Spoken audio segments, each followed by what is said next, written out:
So our topic is about understanding the Pinoy teen. I'll start with, ano ba talaga yung mga tinatanong ng mga Pinoy teen? Tingnan natin kung totoo ba itong mga sinasabi. May iba sa mga kabataan ngayon, ito yung tanong nila. Why do I look different? Shorter, thinner, darker? Bakit siya? Ang tangkad na niya.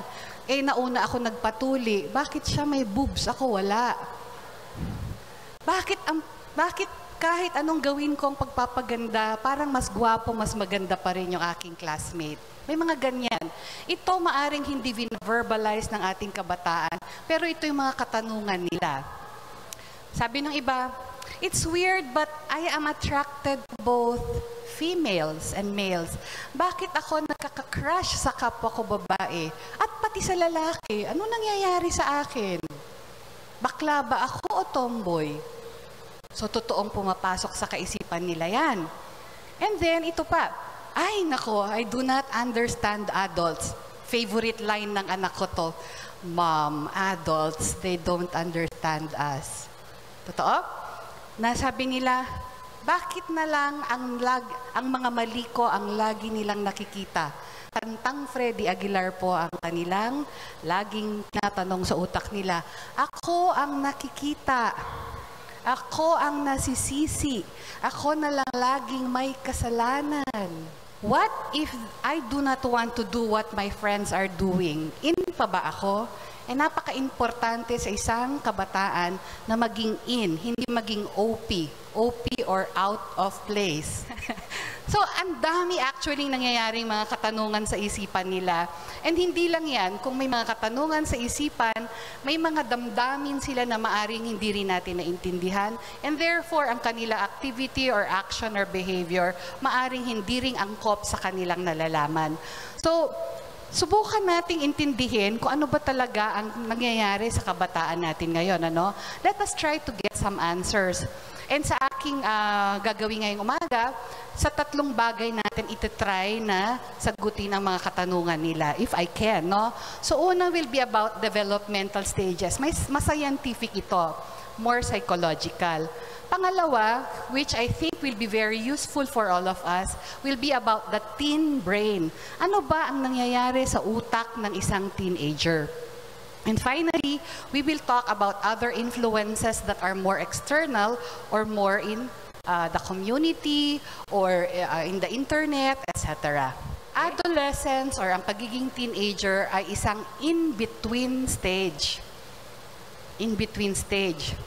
Hindi pa siya adult, pero hindi na rin siya, no longer a child, but not quite an adult. In-between stage pa siya. Kaya lang minsan, medyo nagre-regress, acting like bata. Minsan naman gustong magpaka-adult. So, naninimbang pa siya. It is in this transitioning from being a child to becoming an adult, ang medyo nakakagulo. So for most people, they see transition as a crisis. On the other hand, ang gusto kong ipaabot ngayon is a transitioning or a crisis can be seen as an opportunity actually. That's why we're here. We want to understand who the teenagers are, who the batang or the Pinoy teenager is at this point in our lives. Dahil ibang-iba na po ang panahon ngayon. Hindi kagaya nung panahon natin, nung ako ay naging teenager, nung kayo ay teenager, ibang-iba na ang panahon at mga kaganapan na nangyayari sa kanilang sitwasyon ngayon. Let's start with developmental stages, no? When we talk about developmental stages, alam natin na lahat tayo as human beings dumaan sa iba't ibang stages. Siyempre, nung napanganak tayo, infancy, baby, and then we moved on towards toddler, yung 2-year-old, up to 3, 4, ganyan. Hanggang sa naging school age tayo, pumasok sa eskwelahan, mas lumawak ang mundo natin. And then, elementary school, mas lalo pang lumawak ang ating mundo. Just a little short thing about infancy, ang pinaka-VIP sa buhay ng isang sanggol ay ang kanyang nanay at tatay. Pagdating ng nasa grade school na yung bata, nag-kindergarten na, medyo ang nagiging VIP sa buhay niya, hindi na po masyado yung mga magulang, nadadagdagan na. So pamilya at saka yung mga iba niyang nakakasalamuhang classmate. Pagdating ng mga grade school na siya, sorry po mga magulang, hindi na kayo ang favorite person ng anak.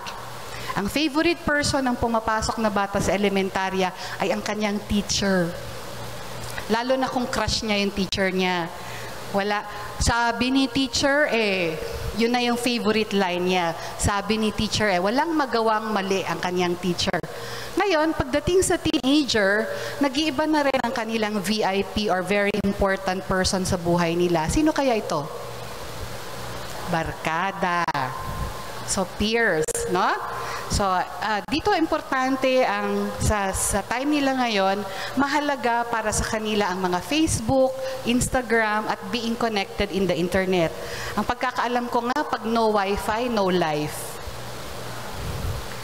Mawalan ng Wi-Fi, walang internet connection, no life ang mga teenagers. Nalala ko nung naondoy kami, di walang internet. Mga anak ko para kaming namatayan sa bahay. Bored, hindi alam ang gagawin, walang internet. Ganon din ngayon. Mawalan lang ng 5 minutes ng internet, ewan ko na lang. Tama ba? Wi-Fi is life, di ba? Yes, ma'am. Okay. So, adolescents. In this stage of their life, I call it now an extended adolescence. Kung before, mas madaling mag-mature ang mga kabataan, ngayon, it seems like, based on studies, mas tumatagal ang pagiging adolescent ng ating mga anak. Bakit? Kung sa Amerika, i-compare, pagdating mo ng 18, out ka na. Diba? Out ka na sa bahay. May kotse ka na, maghahanap ka na ng sarili mong trabaho, siguro hahanap ka na ng sarili mong apartment. Dito hindi po. Iba ang Asian at Filipino culture. Gusto natin, andyan lang ang ating mga anak. So ang mangyari, kahit 18, sa bahay pa rin, nakapagtrabaho na, kagaya ng anak ko, may sweldo na siya, pero nagbabaon pa rin. I have to prepare his baon. And then, pag nag-asawa na siguro yan, ang gusto natin, ibibigay yung isang kwarto, o kaya ay gagawa na extension, o kaya ng annex sa compound. Buong pamilya nandoon. Kaya hindi nakakagraduate sa kanilang pag-a-adult ang ating mga teenager. Tawag dyan, extended adolescence. At i-explain ko din yan mamaya, pagtatalakayin ko na yung about the teen brain. Okay? Now, there's a new term, by the way. Have you heard of the word adulting? Adulting?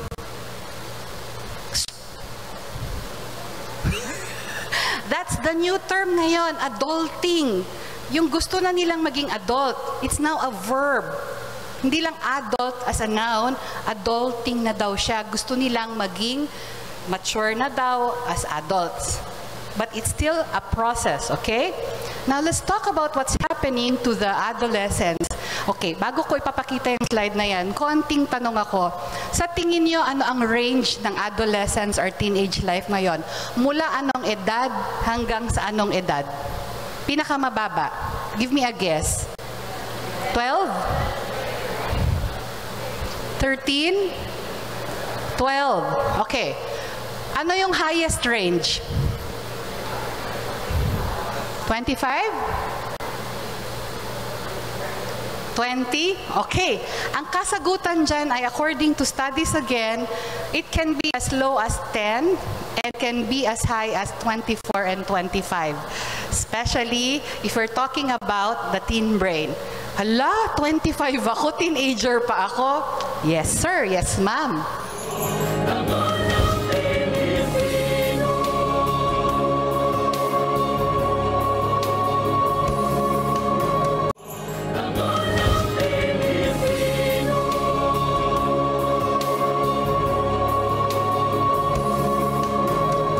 New data says that there are now 3 stages of adolescence.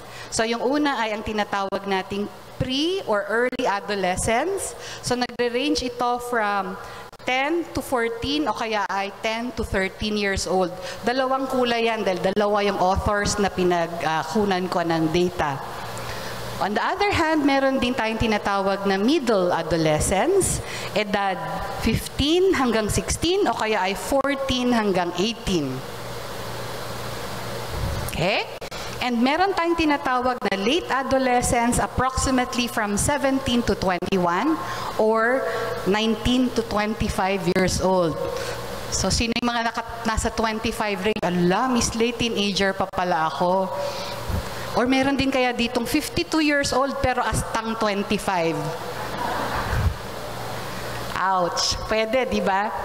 So let's just look about what's happening to the 10 to 14. Ang tawag din nila dito yung iba, tween. T-W-E-E-N. Teenager na parang trying to be a teenager already. So what's happening here? Dito nyo may experience na ang bata in this age range, moody. Parang bipolar. Kanina ang sweet-sweet, mamaya nang babalibag ng pinto. Okay? Close friendship gain importance. Meaning to say, magkasama sila sa eskwelahan kanina, hanggang sa pag-uwi ka-text at ka-messenger nila, hanggang sa pag-uwi, sila pa rin ang kausap. Importante yung connection as friends. And then another one is less attention shown to parents with occasional rudeness. Meron ng konting angas. Dati sweet, dati magalang, may konti ng angas ngayon. Sumasagot na. And then they realize the parents that they idolize are not perfect. Si Mami, simba ng simba, pero pagdating sa bahay, kinukurot naman ako kaagad. Ang santa-santa niya sa labas, pero sa bahay, ang bibig hindi mapigilan. And they realize their parents are not so perfect after all.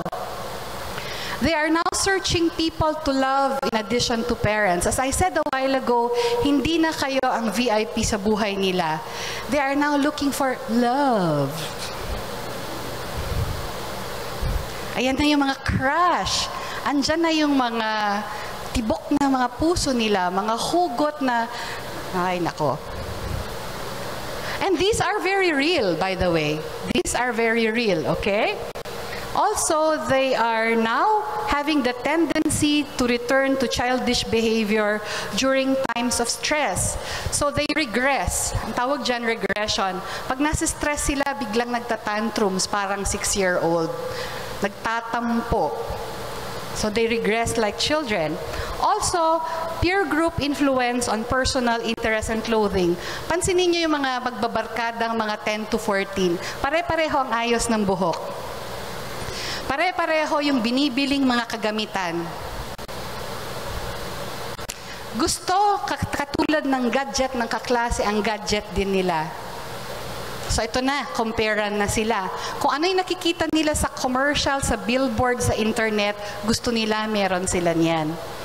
Now we move to the middle adolescence. Ano nangyayari sa middle adolescence? Edad 15 to 16 hanggang or 14 to 18.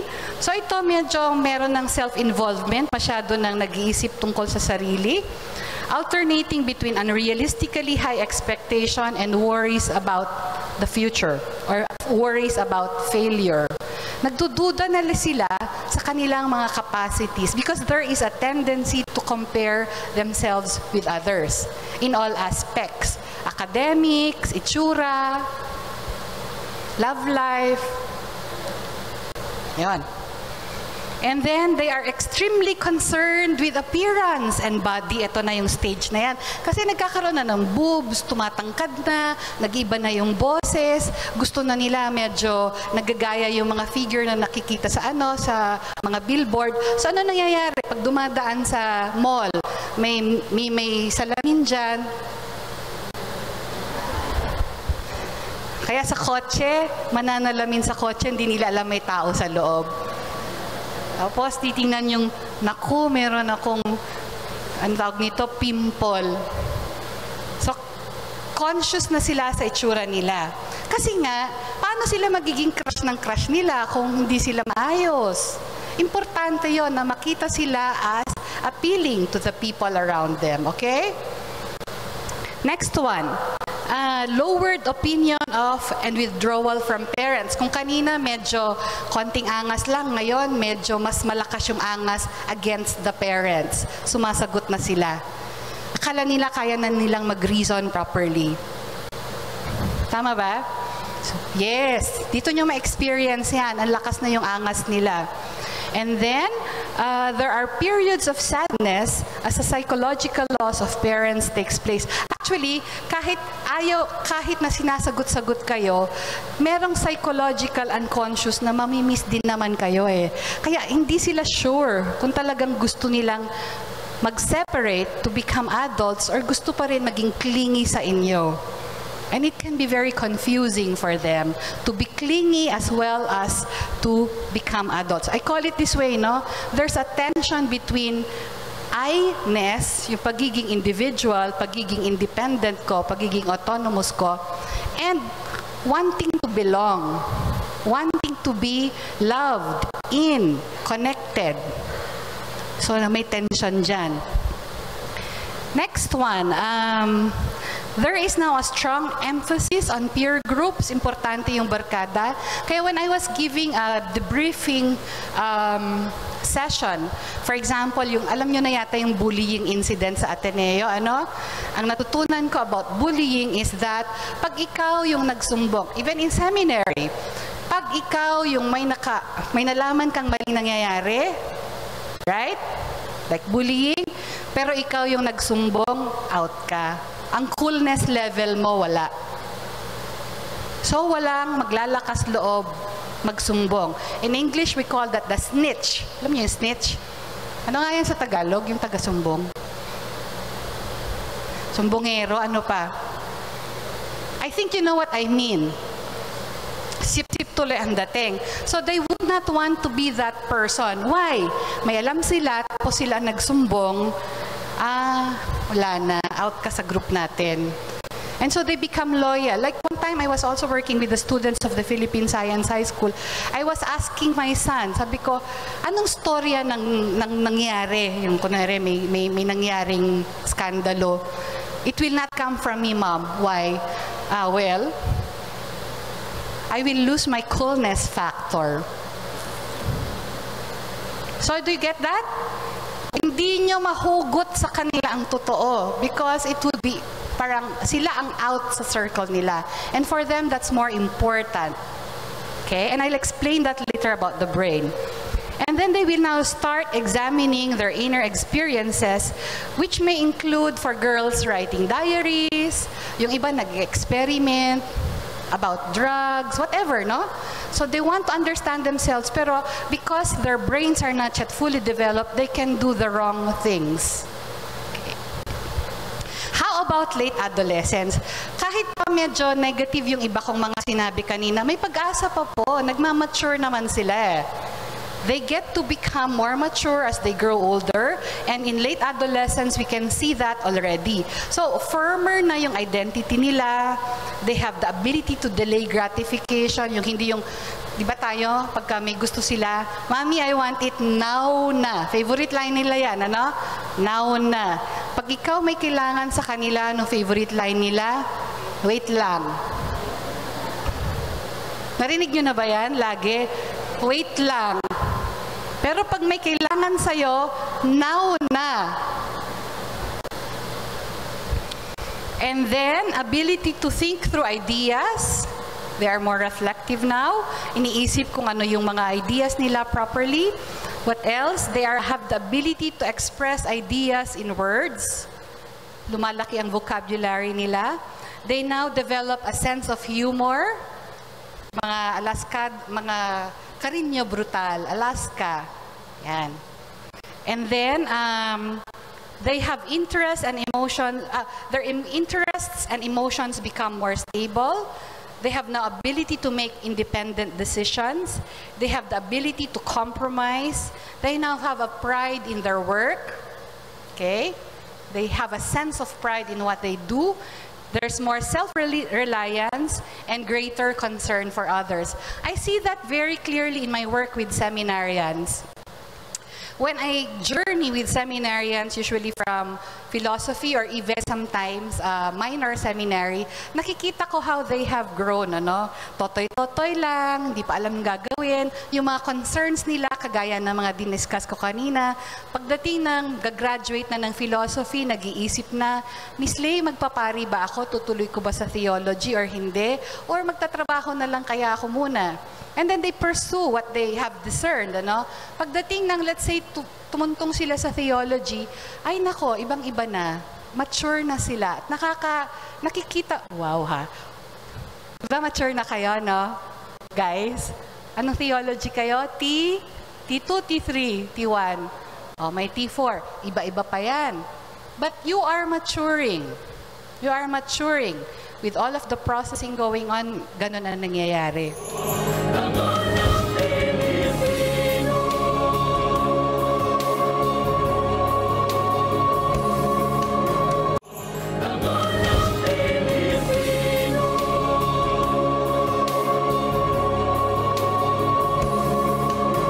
So these are the psychological stages of development. Ano ba ang mga nangyayari pa psychologically? Lahat ba na sinabi ko kanina na observe nyo sa mga anak nyo or among yourselves as the teenagers? Tama ba? Swak ba? Okay. Now, what else is happening? At this point, dahil hindi na sila bata, pero gusto nang maging adult, as I said a while ago, it's a period of transition. The most important thing that they have to do as a psychological process is to search for their identity. Pag hindi nila mahanap ang identity nila, ang resulta niyan ay identity confusion. So yung mga katanungang sinabi ko at the earlier part of our talk, ano ba ako, bakla, tomboy, o bay? Part yan ng identity crisis. Ano ang mahalaga sa akin? Part yan ng identity crisis. Anong gusto kong maging? Part yan ng paghahanap, pagbubuo ng identity. Okay? So, ang katanungan nila ay, who am I? Who am I? Sino ba talaga ako? Right? In addition to this, which can complicate matters, when they are asking the question, who am I, their parents who are in their 40s or 50s are probably going through their own midlife crisis. Parents in their 40s, in fact, as early as 35 upward, midlife crisis is about an identity crisis also. But the question is not, who am I for the older people? Ang tanong ay, what is my purpose in life? What is the meaning of my life? Yan ang katanungan. So for example, in my house, my children are teens, my husband and I are midlifing. How many teenagers live in the Lopez residence? 5. Crisis ng teenager, crisis ng magulang, it can be a recipe for what? Opportunities. Diba? You can't do the best out of it. You look for your own kumbaga, purpose. So when the question is, who am I? Ano ang maaring gawin ng mga kabataan? First is they can do some experimentation. Ito na yung mga, they want to experiment with ideas, roles, and behavior. Ito na yung time na, Mami, pwedeng hindi na ako sumama magsimba? Ayoko naman yung sinasabi ng pare eh. Taliwas naman sa ginagawa niya. As a parent, you can be disturbed by that, right? Or they are searching not just for their faith, belief, they are searching for what they want to become. Anong kurso? Anong trabaho? Okay. Role. What will be their role, kunwari, as eldest in the family, as the bunso in the family? Ang cute nga ng ating mga host eh. Si bunso, siya na yung co-host ng tatay niya. Okay? There are now new roles. And then also part of experimenting is trying on ways of behavior before finalizing one's identity. Parang tinetesting nila what works best for them also, depending on what they observe outside of them, at tsaka yung kanilang own capabilities. So, what happens here? there is now, as they go through their identity formation, part of the questions will be about sexual orientation. Ano ba sexual orientation? Kanino ka na-attract? Sexual orientation tawag doon. Gender identity, ganun din. Ano ka ba talaga? And gender is not just about what's your biological features. Who are you as a person? Yun yung total sexuality. So identity development is about I am me. Ang ganda ng picture ko, no? Selfie. Ito yung selfie generation. They take a lot of selfies about themselves. Pipiliin yung best na pwedeng i-post sa Facebook or Instagram. Tama? Pero, the identity that they post in Facebook is usually press release. Hindi yun yung totoo. On the other hand, it's possible, as one study says, that the virtual life is the real life of the teenagers. Mas doon sila nag-i-interact rather than the real world situation. It's also possible na yun yung mundo nila ngayong ginagalawan. And therefore, if these things are happening, it's possible na naapektuhan ang self-esteem nila dahil they have to compare with others. They have to compare with, ay, siya nagbakasyon sa Bora. Uy, kumain sila sa nag-Starbucks sila. So they doubt, no? About their self-esteem. And what does self-esteem to me mean? Ako, simple lang. When a person can say, I am special, I am unique, I am loved, I am loving. In fact, I am enough, meaning to say, sakto lang ako, and I like myself. That is self-esteem. Do you have that? Oh, I have clients as old as 70, not quite buo with the self-esteem yet. So, ang tanong ko lang, feeling mo ba sakto kakagaya ng Coke, sakto? In terms of how you are dealing with the situation you are confronted with at that particular time, sakto ba yung effort mo? Sakto ba yung binigay mong feelings and behavior? Kasi pangit ang labis. Pangit din ang kulang. Yan ang self-esteem. Pag kulang, kino-compare mo ang sarili mo. Ay, ba't wala ako nun? Pag sobra naman, ang yabang mo naman. Buti na lang, ang ganda ko. Ganon. Okay? And therefore, the teen significant relationship, as you already know, are the peers, barkada. Ay, mga San Carlos, ano pala itong aking picture? Okay. And then, they are now looking for emotional security, finding and defining their own selves. So, more or less, gets nyo na ba yung ano nangyayari sa kanila psychologically? And go back, no? If you are parents now, if you're adults now, you go back to your own experience of when you were teenagers. Actually naman, masyado nang matagal yun. Hindi ko na ma-remember. But if you would really go back, all of these things have happened to you, right? Yes.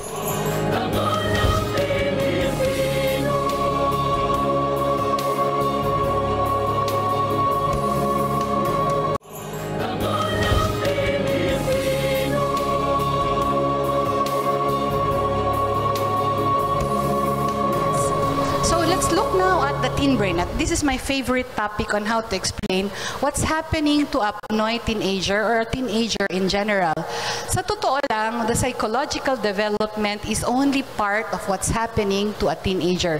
It's actually more a brain development that is happening why they behave the way they do or they think the way they do.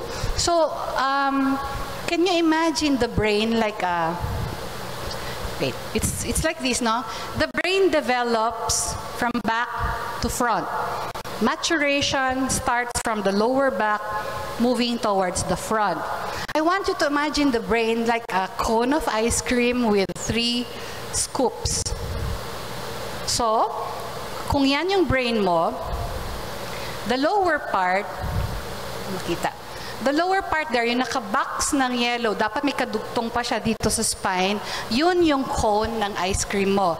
That is your reptilian brain or what we call the brain stem. Pretty much, when you were born, okay na yan. These are for your basic functioning of the unconscious and all of your physiological functioning. Physiological, ibig sabihin, paano ka kakain, paano ka nakakakita, all of that. Okay na yan. Now, as I said, brain maturation moves from back to the front. So, what happens is, here, yung pangalawang, let's move muna, there's the first scoop of ice cream underneath, di ba? I move muna to the second. Yan yung tinatawag na cortex, dito siya. It is conscious thought and reason, seat of higher brain functions about calculating, planning, and language. Nagdi-develop pa yan. Pag ganyan nga, no? But, what is happening really to the teenager where action is really happening is in the second scoop of ice cream. Yung sa gitna talaga. Ang tawag dyan ay yung emotional brain or ang limbic brain. Ano ba ang ginagawa ng limbic brain? Ito yung seat of survival, ito rin yung reactive brain, ito yung emotion. So for example, may stress na nangyayari or may kaganapan na medyo nakakagulat. The way the brain thinks, the limbic brain thinks is either flight, alisan mo yung sitwasyon na yon, tatakasan mo yung sitwasyon na yon, flight, tatahimik ka, iiyak ka sa corner. Or fight, lalo kang susugod. Paglaban, aktivista mode. Or it could be that freeze, wala kang magawa. That's what's happening to the teenager when stress comes. He or she either fights, flies, or freezes. Okay?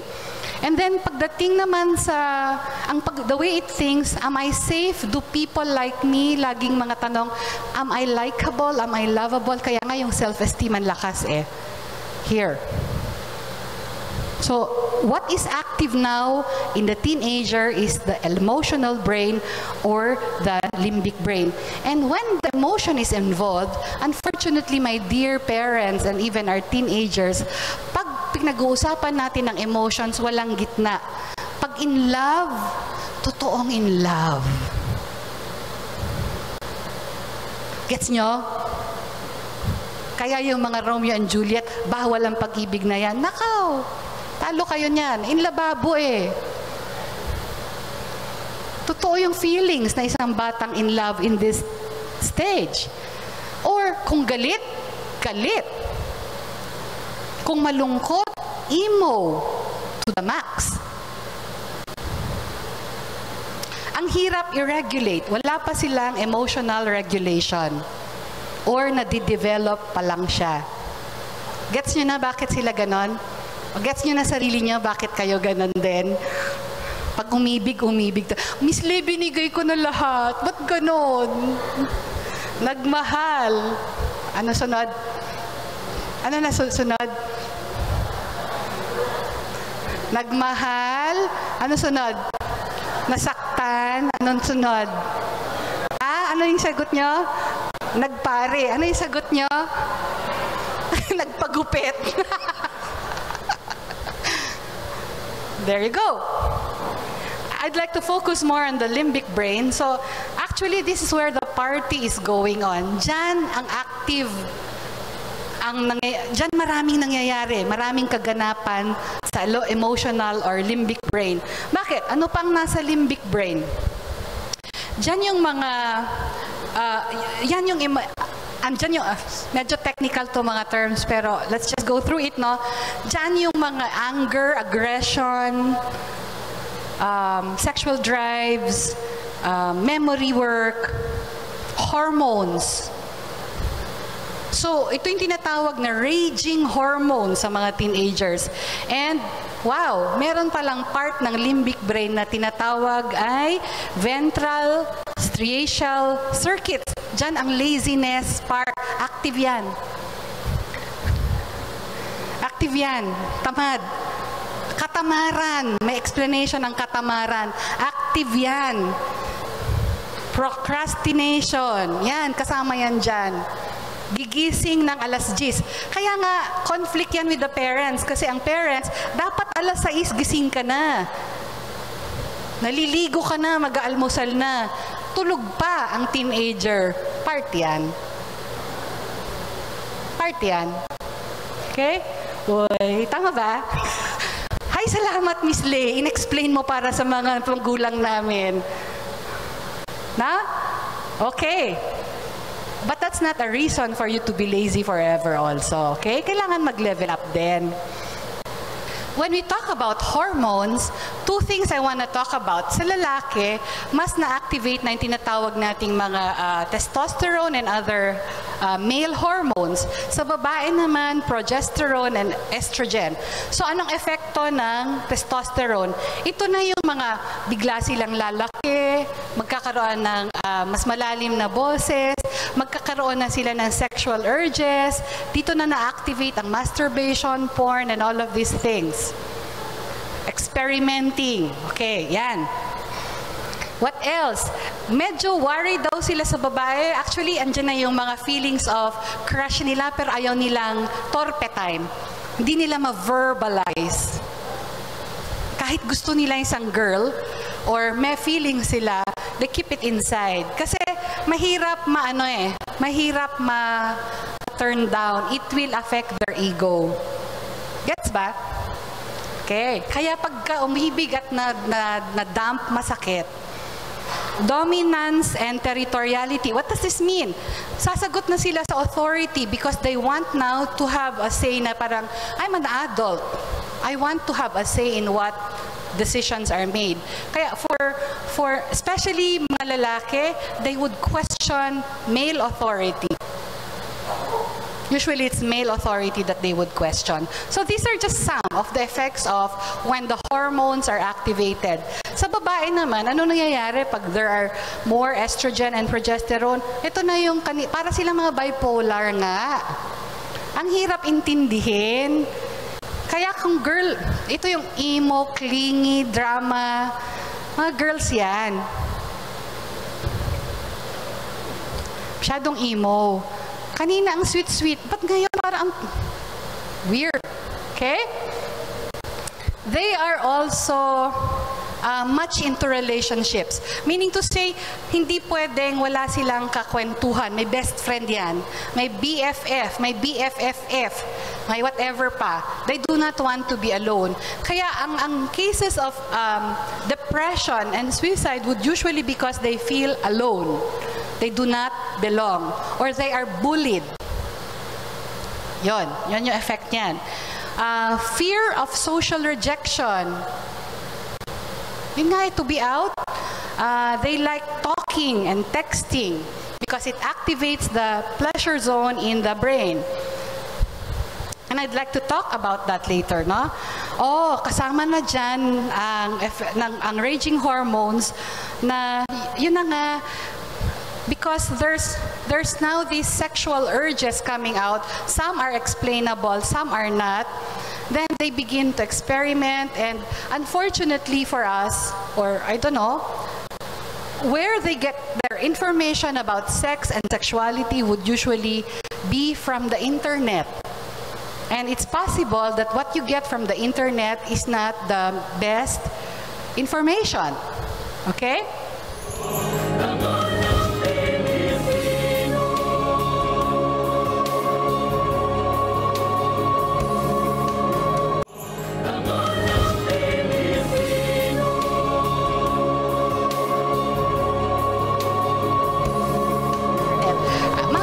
About this, yung mga sexual urges. Kasi it's very available. Pag may cellphone ka, may internet ka, you're alone, you're watching porn on your own, mamaya there are things going on na.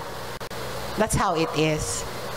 Dati nung mga panahon na mga hinauna, mga Playboy magazine, mga ganyan, na tinatago-tago pa. Now, it's so available. That's why it's more worrying probably for parents.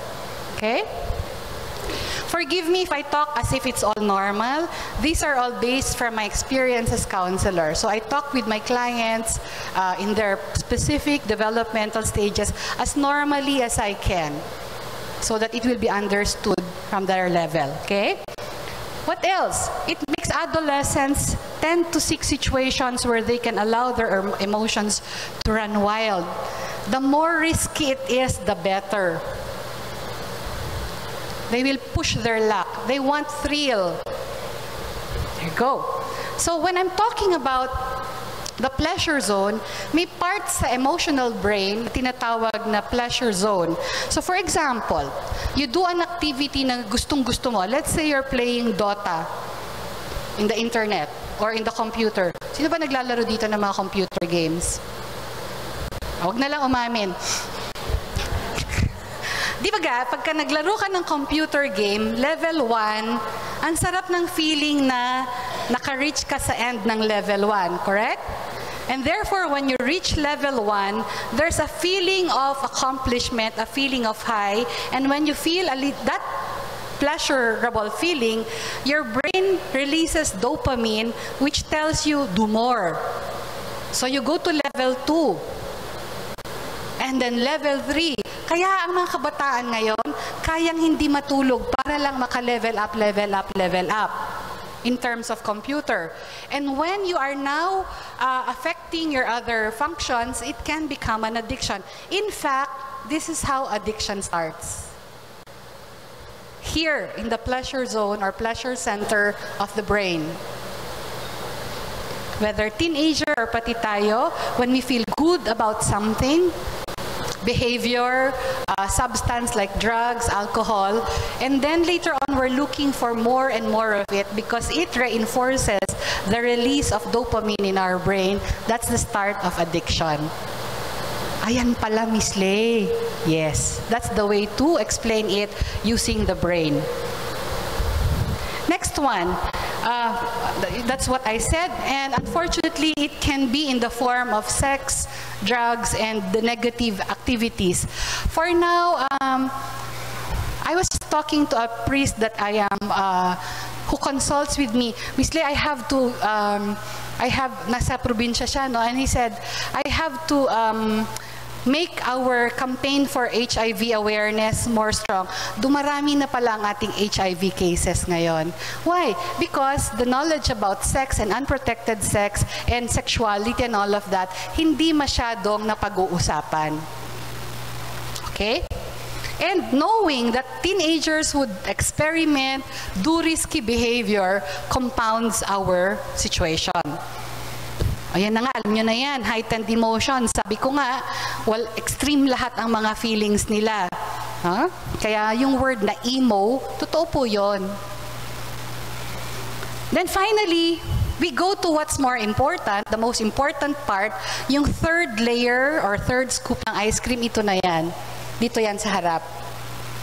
Dito. Last na nagde-develop yan. It's called the PFC or prefrontal cortex. I call it the brake system of the brain. Imagine niyo ang teenager, no? Para siyang, if I were to compare a teenager with a car, alam niyo yung Ferrari? It's a sports car, right? Imagine a sports car that's red and shiny and sleek and fast. Sexy, right? That is the teenager. It's like a Ferrari. Unfortunately for this Ferrari, wala siyang brake system. Can you just imagine a sports car running so fast, wala siyang preno? That's how it is. That's why we have to develop the PFC because that's our brake system. What is in the PFC? I call it the brain C. Kung sa computer pa, yan inyong yung main drive, it controls your computer. It's also about, the more important thing about the CEO, it is the brain's conscience. So what's happening here? In the prefrontal cortex, these are the 9 functions that have to happen or should be engaged. Empathy. Ano, alam niyo yung empathy? It's not sympathy, ha? Empathy is like understanding, approximating the feeling of the other. Okay? It's like suffering with the other, being happy with the other. Anong difference niya with sympathy? Pag sympathy, nakakaawa naman siya, buti na lang hindi ako. Ang empathy, shucks, ang sakit nga nabirinakan ka ng boyfriend mo. Sakit, no? Gets na gets mo yung feeling. Yun ang empathy. Kaya nga, hinahamon ko kayo ngayon, as we go through our talk, as you're listening more about what the teenagers are like, we give them that empathy also to understand them.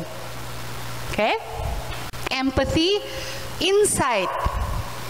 Insight, more reflective thinking, more discernment, ang ibig sabihin. Response flexibility, naninimbang na bago kumilos. Emotion regulation, para nang may fine-tuning. Kung galit, kaya nang hindi masyadong galit na galit. Kaya nang to lower. That's emotional regulation. And part of maturity are all of these functions, by the way. Part of a maturing person are all of these functions. Next one, morality. What's right and what's wrong? What is acceptable and not acceptable? The way I look at morality even is, are you doing the right thing, especially when no one is looking? I repeat, are you doing the right thing, especially when no one is looking? That to me is a good sign of maturity in terms of moral reasoning. And then, intuition, medyo ginagamit na yung gut feel rather than just either too much heart or too much head logic. And then you have more attuned communication. You can now verbalize, articulate what you want to say in better words. Hindi, kasi ang teenager ganito alam niyo ang range ng kanilang vocabulary? Emoticons. Emoticons. Anak, how was the party? Meh. Ganun lang magsumagot ang anak ko. Did you like nagustuhan mo yung ganito? Kumusta ka? So when I have sessions with teenagers, usually the first 15 minutes nakaupo lang doon, NR, no response yung bata. And you have to understand that, okay? The more you ask them, the more pipilitin nyo, the more you won't connect. Okay, fear modulation. So kagaya rin ng communication, yung takot nila hindi na ganun kagrabe. They can now sort of like reflect about what is useless anxiety or worry, and then have to maintain, or what my client tells me, manage my expectations. Manage my expectations.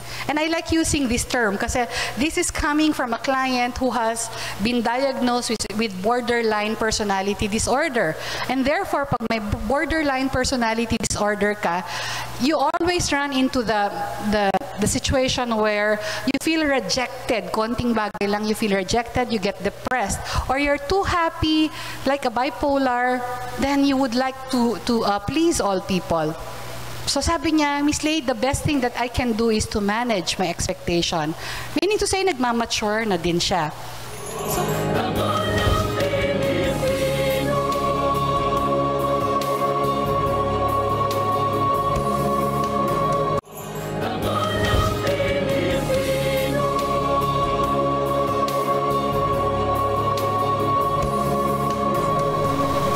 so finally, I'd like to put this, the teen brain is still under construction.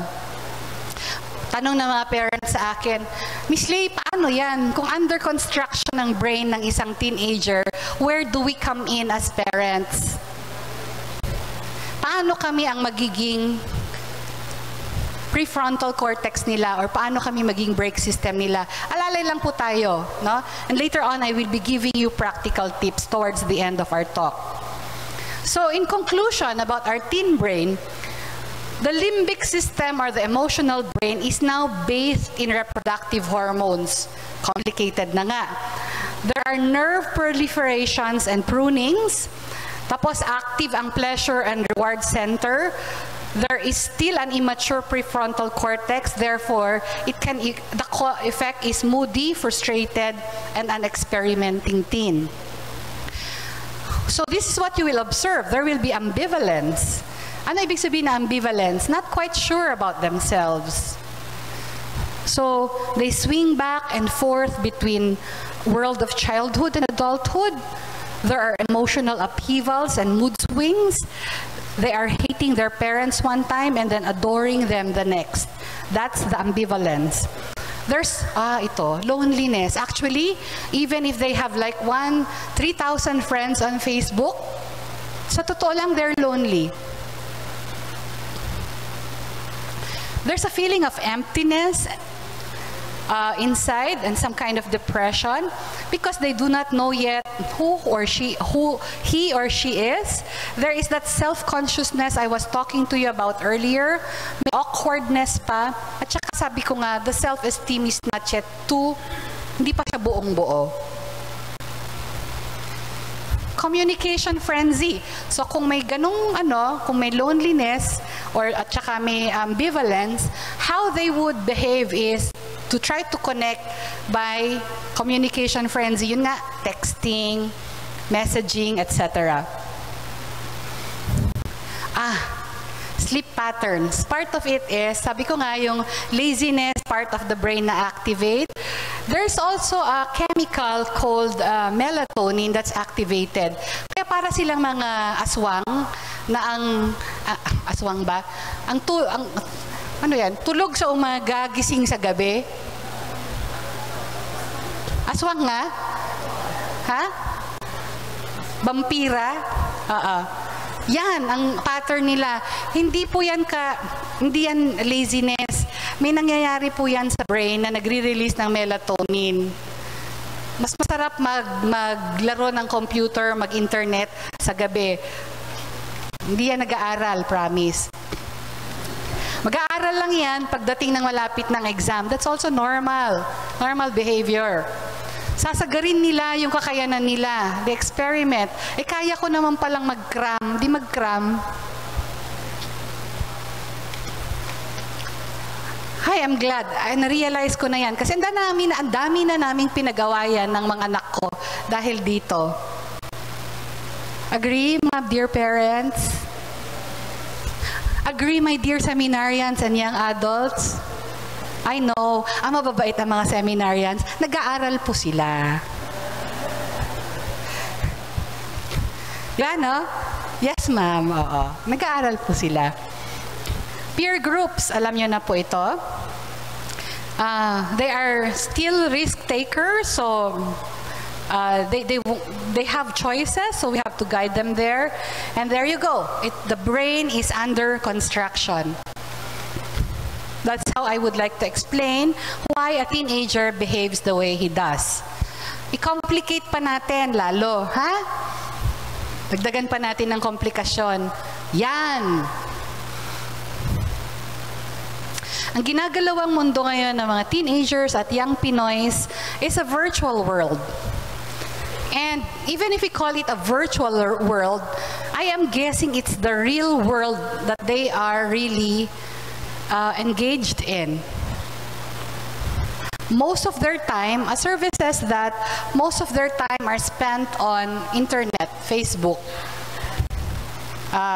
What else? Instagram. So I see my sons, an example would be my sons, pagka nakikita ko yung ginagawa nila sa computer nila, I'm amazed. I'm super amazed that there are so many windows or tabs open. Alam niyo yung tabs? Naka-on yung Facebook, meron dyan, naka-on yung YouTube, yun sa taas, YouTube, Facebook, naglalaro, may research daw. Tapos meron pang nakakabit sa tenga. Naka-Spotify siguro, di ba? Hindi lang yun. May telepono pang katabi yung konting galaw ng telepono, tingin. That's it. That's their normal world now. So, it's a little bit more challenging to really understand because all of these things are happening. A recent research also says that sa McCann-Erickson research, the Pinoy teen is actually very active. In fact, we're very high among Asians and even other countries in terms of the volume of texting, the volume of internet and social media usage. Okay. So our challenge therefore is this. They are no longer children. They are emerging adults. Therefore, the task is to establish a conscious identity. One of the stormiest times in the life cycle, doubly difficult because as I explained a while ago, it goes alongside the parents' midlife crisis. Kaya kayong mga parents, tayong mga parents pala, kasali ako dyan, I suggest you also have your own life. Hindi yung nakafocus lang sa ating mga anak because they don't, ayaw na yung makipag-holding hands sa atin sa mall. Hindi na yan cool. Ayaw na yan magpahalik in front of their friends. Ay nako, hindi na yan chill. Kaya kayo na lang, have a life of your own. Have your own barkada, date group, mag-aral ba? Okay? Yes, Miss Lay, ganyan ba? Sabihan niyo si Mami, masyadong dikit. Helicopter parent masyado. Okay. Now, let's talk about, if I were talking in general about the Pinoy teen, expand natin ng konti kasi lagi niyong naririnig yung word na millennial. Tama? Ano ba yan, Miss Lay? Ang millennials are, kung sinabi ko, ang adolescents are aged 14 to 24 or 10 to 24 more or less. Ang millennials or young adults are from 24 to around 36 years old. More or less. May ganyan na pala. So, what is happening about our millennials? Unfortunately, they are mostly misunderstood. Parang may bad press ang pagiging millennial. Parang lagi silang na-judge as not a good generation. Kasi we compare our generation to theirs. Sasabihin ng mga older generation, they are entitled, they are lazy, they are too relaxed or laid back, they are self-centered or absorbed, they are indecisive, they have no sense of urgency. May pagkatotoo rin naman itong mga descriptions na to. But my invitation for you is to understand them better. Na-explain ko na in a way why they feel this.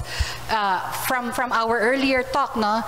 Why are they entitled? Kasi yung mga parents usually are coming from a time or a generation na naghirap tayo or we had to go through different difficulties in our life. So ang thinking ng parent to a millennial is, yung naranasan kong kahirapan noon, ayaw kong maranasan ng anak ko. Tama? Yun ang thinking natin, di ba? But unfortunately, my dear parents, we are now